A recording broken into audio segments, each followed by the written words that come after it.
Iran threatens Dimona Nuclear Reactor.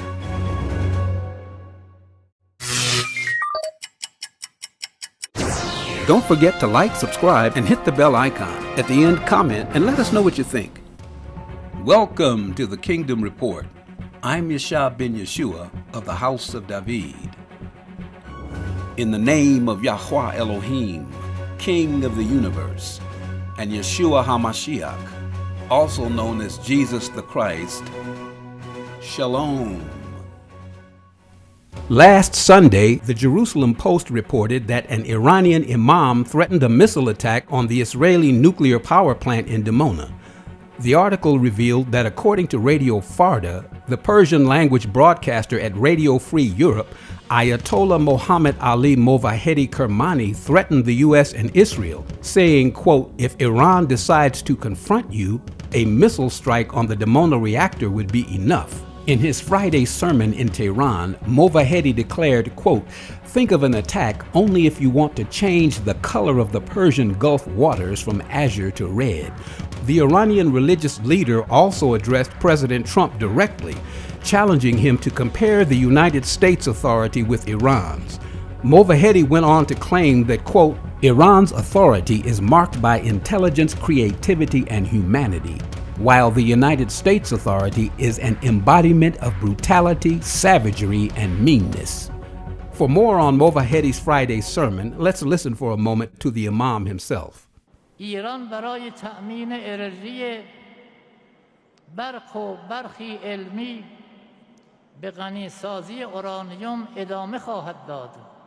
اگر بخواهد به کشوری مانند اسرائیل به دنبال جنایات توی آمریکا حمله کند، کافی است که نیروگاه اتمی دیمونای اسرائیل را با موشک بزند و یادتون باشد که در خانه شیشه‌ای زندگی می‌کنید، به جایی از همسایگان پرتاب نکنید.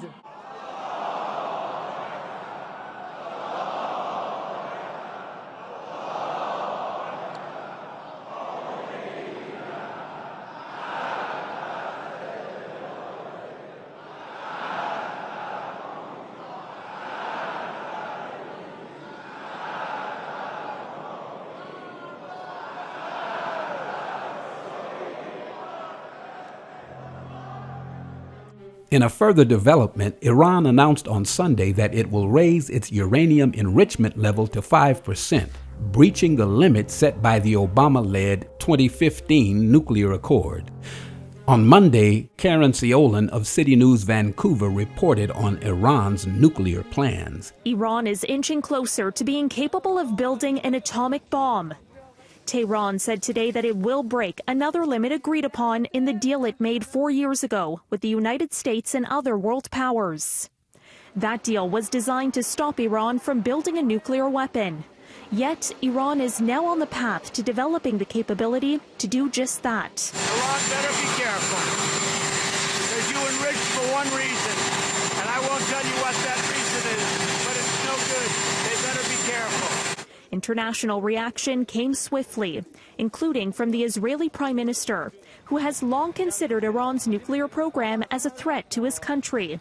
The enrichment of uranium is made for one reason and one reason only. It's for the creation of atomic bombs.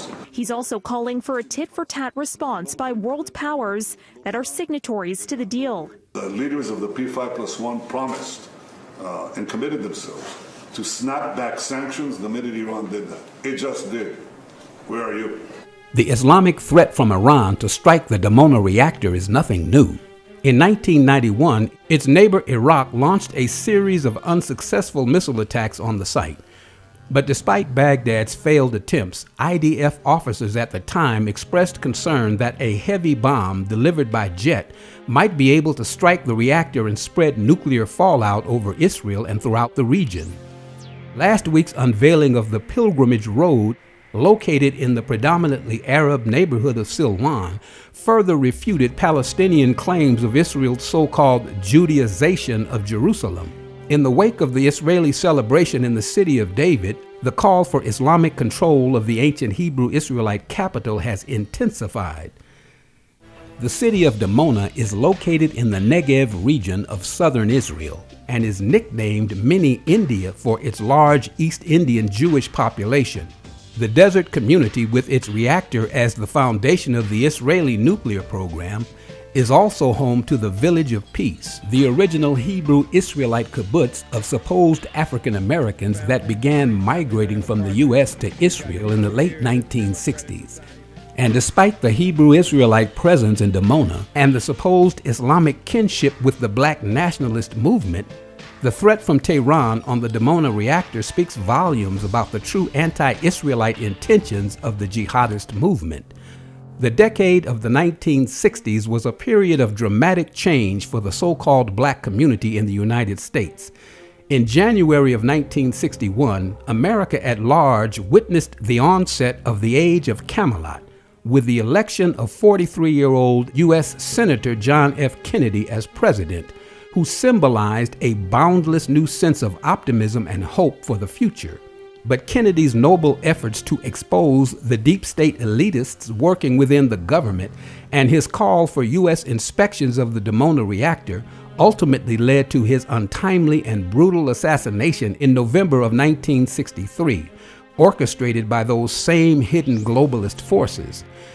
In response to such a profound act of injustice, the anti-establishment counterculture emerged en masse, with its pacifism, free love, and experimental drug use, while the so-called Negro community pushed for civil rights, black power, and economic parity with the broader society. As the decade unfolded, these new developments led to great social upheaval, culminating in the assassinations of 60s icons Malcolm X, Martin Luther King Jr., and Robert Kennedy, all of whom, like President Kennedy, were champions of freedom and justice and symbols of hope and progress for all Americans. And in perhaps the most underreported grassroots movement of the 60s, a small group of so-called black Americans from the inner cities of Chicago and Detroit responded to the deep racial unrest in the U.S. by migrating to the state of Israel to reclaim their stolen heritage as biblical descendants of the ancient Israelites. The group, led by its founder Ben-Ami ben Israel, eventually settled in Dimona and set about to establish a self-governed community aimed at overcoming the social and racial injustice existing in America at the time. In the aftermath of the Arab-Israeli Six-Day War in 1967, black nationalists in the U.S. saw the outgunned Palestinians as a kindred people of color, also engaged in a struggle for freedom against its so-called white adversaries. In fact, the Black Power movement viewed the Arab people as a whole as comrades in a revolution against a global system of oppression. The new alternative to traditional church-based leadership began to influence every stream of thought within the so-called Negro community.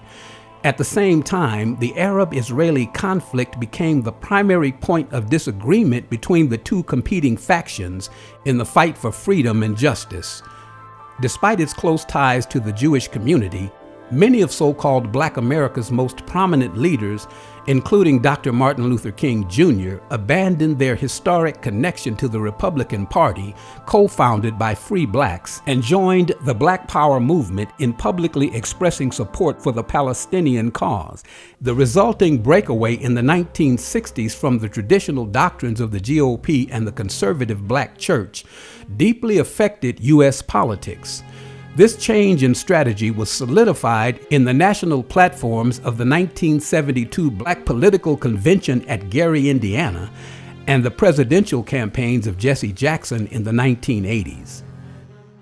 In reality, the race-based decision of the black nationalist movement in the 60s to support Palestine over Israel revealed its preoccupation with the outward condition of our politics rather than the inner condition of our souls. And surely, a man becomes the very thing he is unwilling to release. The sad truth is, much of the supposed African American community of today still identifies with Palestine in the Arab-Israeli peace process, while its allies in Iran threatened to launch a missile attack that would exterminate the Hebrew Israelite community in Dimona. Selah. This outdated racial politics demonstrates a deep self-hatred that persists within our communities, and a spiritual condition we must finally overcome, not from without, but from within. Now, of course, the argument coming from black Democrats is that the supposed African American people can't be racist because we lack the collective power to ill affect other ethnic groups. And yet, when asked to prove their newly discovered revelation that President Donald Trump is against them, they quickly point to what he says and not what he does. In fact, many so-called blacks are not only racist against other ethnic groups, but against their own people as well. Too often, we vilify racist European Americans for judging our people based on skin color by reacting to their folly in the same delusional manner, while outperforming local police departments in shooting down our own people in the streets. At the end of the day, the Achilles heel of the Black Power movement of the late 1960s was that despite their attempts at being liberated from the so-called white man, its leadership was still operating under the racist principles it inherited from its Democrat slave masters, building its platforms based upon the very color-based assumptions they sought to escape. Selah. Beyond the racial epithets and rejection coming from black nationalists, black conservative leadership in the 1960s was absolutely correct in holding fast to the Torah-based principles of so-called blacks and Israelis of goodwill as a kindred people not of color but of conscience, and engaged in a similar struggle for freedom not against its adversaries of color but against its adversaries of character. In truth, we, the supposed African American conservatives, are the spiritual foundation of a multi-ethnic coalition of truth and justice, standing against deep state globalists and Arab anti-Semites who dare to threaten the very existence of the children of Israel, the state of Israel, and the United States of America. Prophetically speaking, and contrary to popular opinion, the primary enemies of the supposed African American people are not the white supremacist elements in the Western world, but in truth, the non-Israelite Hebrews and their radical religious and communist allies in the East. In reality, the globalist forces in the U.S. and worldwide, along with its anti-America, anti-Israeli religious allies, are operating under a deep demonic influence rooted in ancient times to exterminate the children of Israel and the true keepers of the faith once delivered to the saints of the Most High. The real truth is the jihadists of the Islamic world are not, nor were they ever, the fellow comrades of color to the supposed African American people in our struggle for freedom and justice. It is written that the ancient Ishmaelites, the descendants of Abraham's eldest son, and the ancient Edomites, the descendants of Isaac's eldest son, as firstborn sons, were the primary heirs of their fathers, and yet forfeited their divine inheritances for the pleasures of this world. And in their faith and obedience, the second-born sons, Isaac and Jacob, received the divine blessings of Almighty Yah first given to their father Abraham. As a result, a great enmity developed within the family and descendants of Abraham based on a perpetual envy and hatred, which has extended with great wrath and great vengeance into the modern world. The frustrated branches of the Abrahamic family tree have a natural ally in their hatred of the children of faith in Abraham in the demonic white supremacist elements of Europe and the secularized communists in the north and east. In the early 16th century, it was the Edomites, the descendants of the evil twin brother of Israel, along with the Ishmaelites and the sons of Ham in Africa, who began to sell Hebrew Israelites to the white supremacist elements of the time, who sought to plunder the so-called New World of the Americas. Speaking of this ancient enmity, the prophet Joel speaks the words of Yahweh against the Arab resistance on this wise.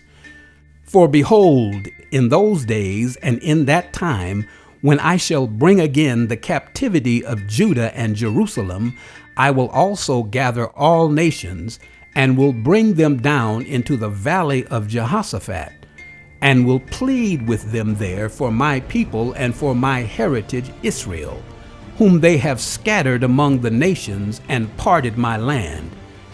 And they have cast lots for my people, and have given a boy for an harlot, and sold a girl for wine that they may drink.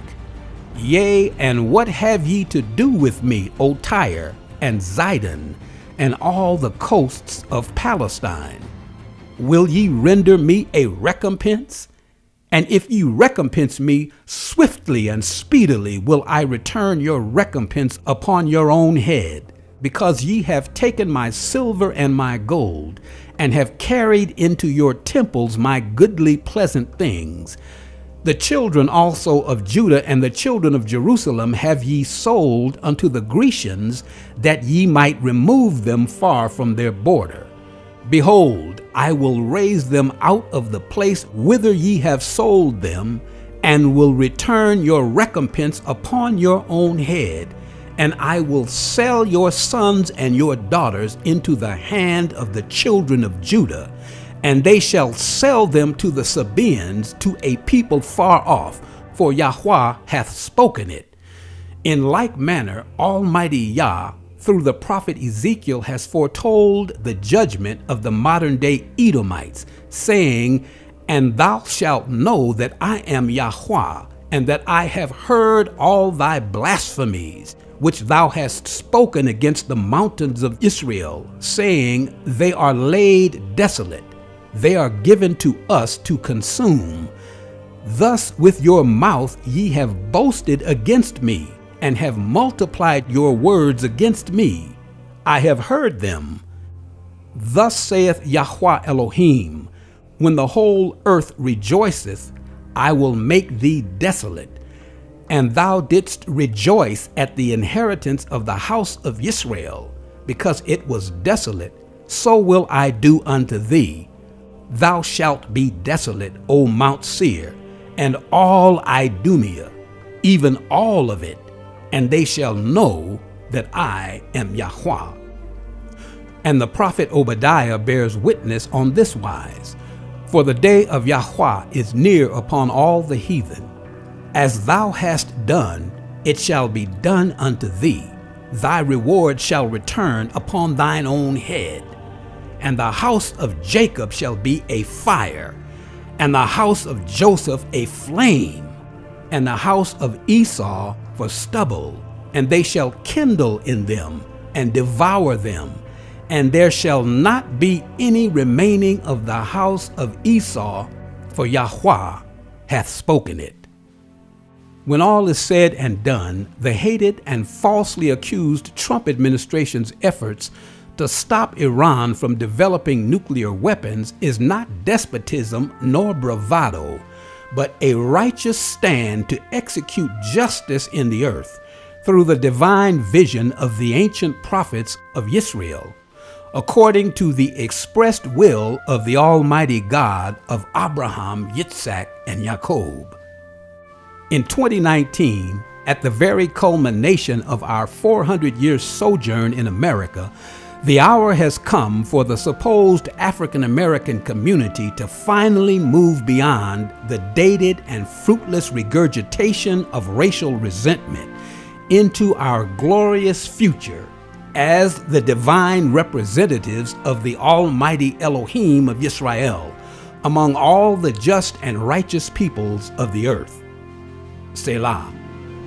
Hear, O Yisrael, and hearken, you meek of the earth, unto the sure mercies of David.